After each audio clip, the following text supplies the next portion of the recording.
Refractory disease is always difficult, and choices often become dominated by practical questions of what we have access to. So clinical trials, I think, are a stalwart of management here, and this often includes looking to early phase studies. One of the big problems we routinely encounter with refractory melanoma is that these patients have almost always seen first-line immunotherapy, yet a large portion of current clinical trials are examining novel immunotherapy combinations and consequently are looking for treatment naive or at least immunotherapy naive patients. The trials often also exclude patients who have a history of significant immune-related adverse events from prior lines of therapy, especially if those are not fully resolved. So trial fine print can be a bit of an enemy in this situation. If we're talking truly about refractory patients, so these are patients who have never responded to prior therapy, not simply those who initially responded but subsequently progressed, then that's another potential layer of fine print for subsequent lines of therapy.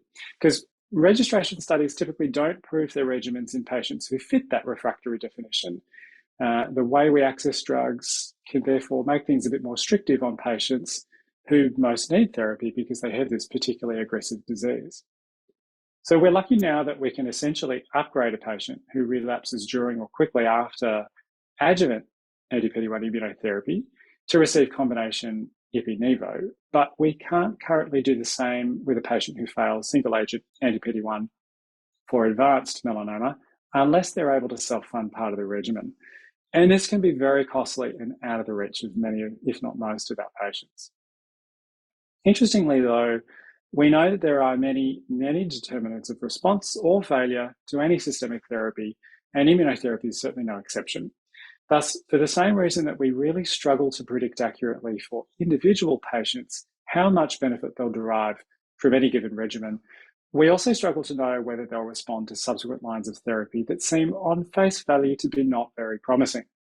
I think we've all had patients who completely failed anti-PD-1 and yet demonstrated impressive responses to anti-CTLA-4 monotherapy without substantial toxicity. So it is worth considering all options for fit and motivated patients, even if the sort of pre-treatment probability that it works seems small.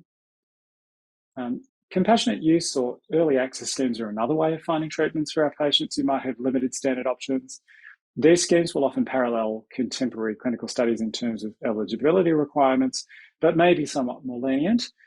Specific clinical data pertinent to treatment of refractory patients might also already exist, such as the anti-PD-1 refractory population treated with combination nivolumab and relatlimab in RELATIVITY-020. As with other immunotherapies, although the likelihood of objective clinical response was fairly small at approximately 10% in that population of patients, those who did benefit can experience durable disease control, with the median being around 12 months.